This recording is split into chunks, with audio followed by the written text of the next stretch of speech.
name's Desiree Vest, and today I will be showing you guys how to properly test someone by using a blood glucose meter. But before I begin into showing you guys, I'm going to talk about why it's important that you guys should know how to test a diabetic person. I'm also going to be talking about hypoglycemia and hyperglycemia by using personal examples of my late mother and I. So first off, I'm going to talk about when you should be testing this diabetic person. There's four main times that you need to test a person: in the morning, before bed, before meals, and 2 hours after meals. This is to make sure that they're within their normal limits.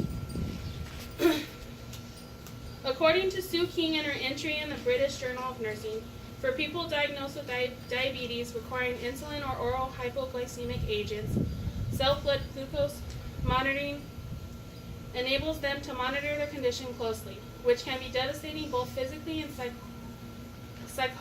psychologically. The monitoring of blood glucose is very important because the numbers that are on the meter will tell you what you need to do. Do you need to give them medication? Do you need to give them orange juice or glucose tablets? Do you need to take them to the hospital? This will tell you what you need to do, and you have to act fast. So now I'm going to be talking about step-by-step. I'm going to give you guys step-by-step information of what you need to do, what this is, and how you should use it. I'm going to begin with a quote by Robert Lewis. He stated in the Nursing Standard and that we want to ensure you are familiar with the meter. Prepare it according to the manufacturer's instructions. Check the expiration date of strips, that the strip code matches the meter code, and that the strip is untouched where blood is to be applied. So now, after you figure all that out, you're going to want to figure out what hand is the diabetic person. Are they left-handed? Are they right-handed? You're going to want to test on the non-dominant hand. So if they're right-handed, you're going to test on their left hand. If they're left-handed, you're going to test on their right hand. This is to make sure that you get accurate results. So this is my meter. All meters are different, but this one is mine. Okay, you have your meter right here. You have your test strips right here. You have the stick right here, which I'm going to get a little bit into that. You have your needles right here. They're called lancets. So your meter up here is always, it's either going to be a twist top or it's going to be like how mine is. So mine is numbers, and also the twist tops, they have dots. The bigger the dot, the harder the poke. The smaller the dot, the smaller the poke. Mine is numbers, so 7 being the harder poke and 1 being the smoother poke. So you're going to try and figure out how much callus a person has on their finger. You're always going to test in right here. And if they have a lot of callus, you obviously want to go with the harder poke. If they have little to no callus, you're going to probably want to do 1 to 2. On myself, I do use a 2. Okay, so now I'm going to show you guys how to set up the meter. So you have right here, you just open it. This is your lancet. You're just going to put it in, twist that off. You're going to put it back on.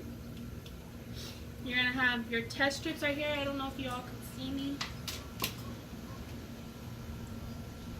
And you're not going to touch the part that the blood needs to go on. And then it's going to turn on. So once it's ready, it's going to have a little line, and that's when blood is ready to be applied.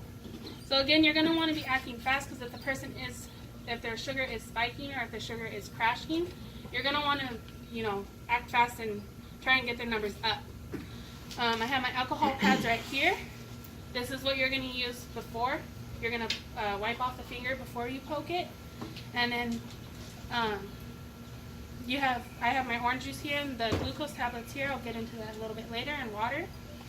So then once you're ready, you're going to wipe the person's finger using the alcohol pad, and then you're going to get it ready, whatever number you decide. You're just going to poke and then ready to put the blood. And also, you're not going to want to pump it. So if you pump your hands, it's going to bring the sugar up. It's going to make your numbers higher than what it actually is. If you do have to pump it, you're going to want to pump it down here. Okay. If the patients can test themselves, let them. But if you're going to stay there and you're going to monitor them, you're going to make sure whatever number they're at, you're ready to act. When you're So normal range for fasting. Fasting means what in the morning before you eat, and you haven't eat after past 12 a.m. midnight.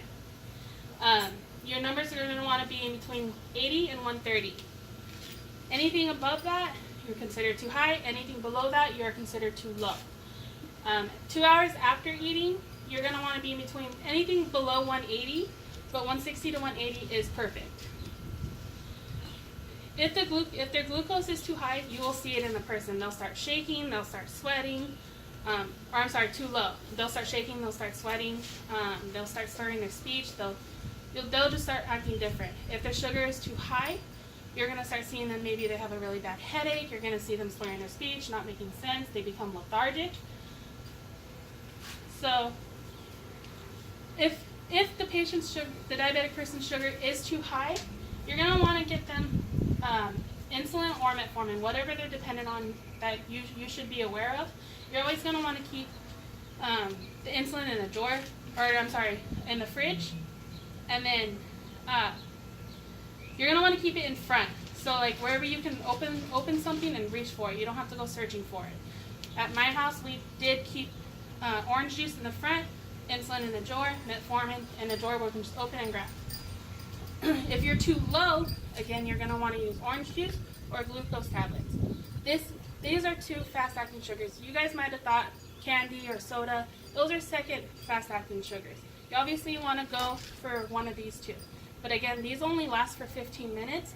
The diabetic person's sugar will crash again, so you're going to want to prepare food like peanut butter and jelly. That way you can keep their numbers within normal limits. So you're going to test them every 15 minutes after you test them the first time. After you give them orange juice or insulin, you're going to test every 15 minutes to make sure the numbers are going up.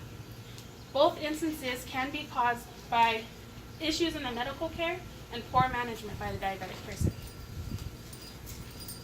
Smith et al. Concluded in a report in the American Journal of Health System Pharmacy that hyperglycemia and hypoglycemia in medical and surgical inpatients were mostly related to inadequate prescribing, monitoring, and communication practices. So now I'm going to be talking about hyperglycemic and hypoglycemic, or glycemia.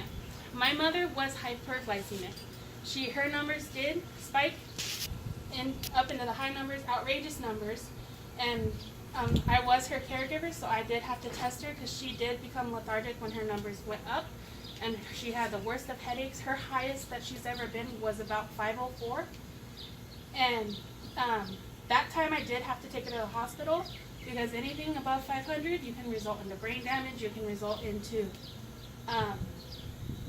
diabetic seizure, diabetic coma. And so anything above 500, you want to take the diabetic person to the hospital because it's out of your control. The hospital is the only one who can bring that down. My mother did test in between the 300s and the 400s a lot.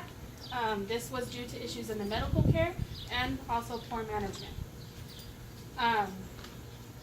So what I would do is I would notice it because I was with her 24/7. I would notice it, that she had bad headaches. I would notice that she was starting to slur her speech when she started now making sense. I would test her right away, and then I would go get she was dependent on 2 forms of insulin. I don't remember what those insulin were called, but I know there was an N and there was an R. She was also dependent on metformin. She did have to take all 3 of these in a day to keep her numbers where they should be. Unfortunately, because of issues in the medical care, that did not help her numbers.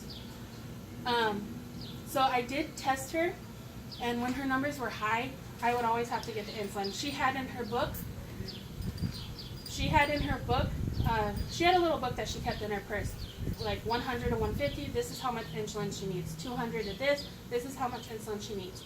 That's how I knew what to give her. She also had a diabetic nurse on call that I was able to call any day or any night when I needed help, that I didn't know what to do. Her numbers weren't coming down. But that nurse, every time I did call, she did advise me to take her into the hospital. So now I'm going to be talking about hypoglycemic. I am hypoglycemic. My sugar, just like my mother, shifts drastically. I'm always crashing. I have to make sure that I eat every 2 hours so that way my sugar doesn't crash. The lowest that I have ever tested was 44. Anything below 60, you can result into diabetic coma and diabetic seizure. When I did test at 44, I was lucky enough to have my boyfriend and my mother there, and they noticed right away, so they got me my orange juice. I do have to take 2 glucose tablets for my sugar to start coming up. Some people, they only require 1. When I test, I'm always normal or low. So, but unfortunately, the hospital, my A1C is high, so they do consider me pre-diabetic. So these are just a couple of examples of hyperglycemia and hypoglycemia. So now I'm going to be doing my live demonstration. Who would like to come up? You there. What's your name? Rick Martin. So I'm going to go ahead and have a seat. So I already have my stick ready from what I explained about it. I do have my napkin, which he already knows to grab. And then I already have my tester set up. It did shut off, so I'm going to just stick it out and stick it back in again. Okay, so let me see your fingers. Are you left-handed or right-handed? Right-handed. Okay, so I'm going to do your left hand. He does have a lot of callus, so I am going to go with the higher numbers. I'm going to go in between 6 and 7. I am going to do a 7. Okay. Alright. Can you all see me? So I'm going to go right here, and I'm going to poke it. And again, I'm going to keep the hand below the heart.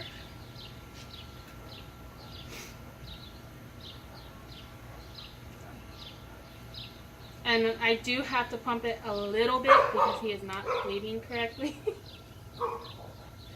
Alright, that's enough blood. Every meter is going to be different on how much blood you need. Some you need barely anything, some you do need a lot. I unfortunately do need a lot. You're not going to want to put the blood underneath because it will result in error. You're going to put it on top so the gold can suck the blood in. He is 157. So we did just get done eating about 2 hours ago. So 157 is 3 points lower, but like anything below 180 is perfect. That will conclude my video. Thank you for joining me.